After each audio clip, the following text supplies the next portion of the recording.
Cordial saludos, mi nombre es Kevin Andrés Tamayo Riasco, estudiante de la carrera de Ingeniería en Sistemas en la Universidad del Pacífico, y en esta presentación en Pechacucha voy a hablarles un poco sobre redes neuronales artificiales, sus características, sus funciones y entre otras cosas. Primeramente, me gustaría iniciar con una breve introducción diciendo que muchos de los desarrollos de la humanidad se atribuyen a su gran capacidad para explicar e imitar funciones que realizan los seres vivos.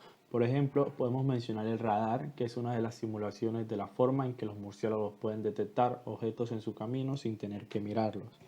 Aunque el hombre ha podido emular funciones de los animales, para él siempre ha sido un sueño poder conocer e imitar la llamada por muchos la máquina perfecta, que vendría siendo el cerebro humano. Es por esta razón que las redes neuronales artificiales surgen como un intento para emular el funcionamiento de las neuronas de nuestro cerebro. Se puede decir que emular redes neuronales de manera artificial no es un desarrollo reciente.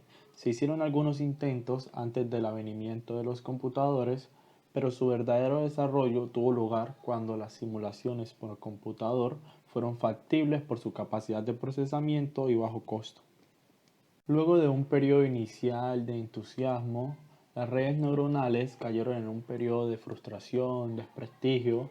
Durante esta etapa, el soporte económico y computacional era limitado y solo unos pocos investigadores consiguieron logros de algún nivel de importancia.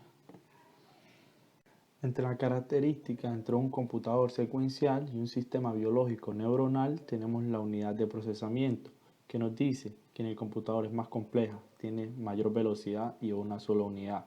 En el sistema biológico es más simple, la velocidad es menor y cuentan con muchas unidades. En la parte de la memoria nos dice que el computador secuencial está separado del procesador, localizada y direccionada aleatoriamente. En el sistema biológico neuronal está integrada dentro del procesador, distribuida y direccionada por contenido. En la parte del procesamiento de los datos, el computador secuencial nos dice que está centralizado secuencialmente y que cuenta con instrucciones almacenadas en programas. En el sistema biológico neuronal nos dice que está distribuido paralelamente y además que cuenta con la capacidad de aprendizaje. En la parte de la confiabilidad, el computador secuencial es muy vulnerable ante los fallos, mientras que en el sistema biológico neuronal es robusto ante los fallos. En el ámbito de operación, el computador secuencial está bien definido, mientras que el sistema biológico neuronal puede ser ambiguo.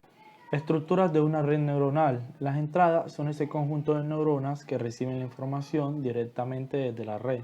Ocultos son las neuronas internas que no tienen contacto directo con el exterior. Y las salidas es el conjunto de neuronas que transfieren la información que la red ha procesado hacia el exterior.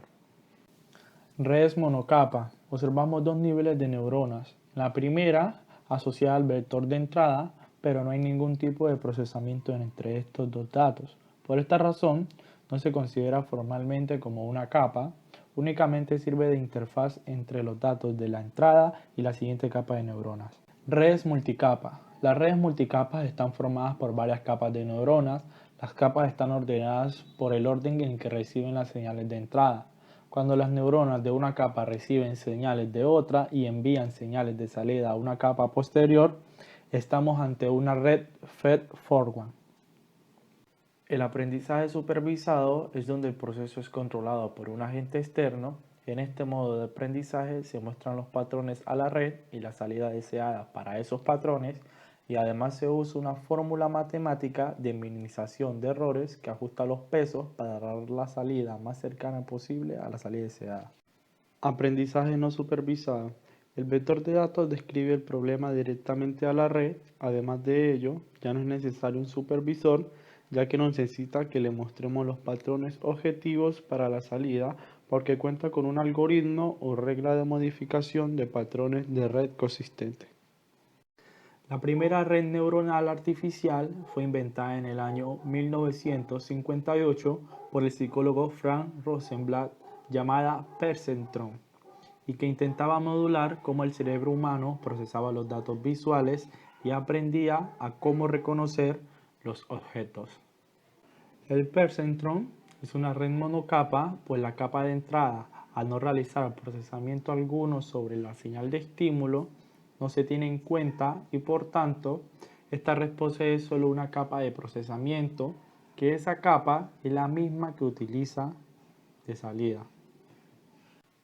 La única neurona de salida de perceptrón realiza la suma ponderada de las entradas, se suma el umbral, se pasa el resultado a una función de activación binaria o bipolar. Debido a la naturaleza de función de activación, la salida de red tiene dos opciones, ya sea 1 o 0. De manera casi simultánea al desarrollo del perceptrón, en los 70, Bernard Widrow y su estudiante Marshall Off presentaron su red neuronal Adelaide. Esta red es similar al perceptrón, pero en vez de tener una función de activación binaria o bipolar, posee una función de activación lineal. Adelaide es una red que no es muy utilizada, que es de respuesta lineal. Esto quiere decir que utiliza la función lineal como un método de activación. Y su función de cálculo depende mucho del estado en el cual se encuentre la neurona. Además, es muy importante recalcar que la red de tipo Adelaide puede tener más de una neurona en su capa de procesamiento, dando origen a un sistema con n entradas y m salidas.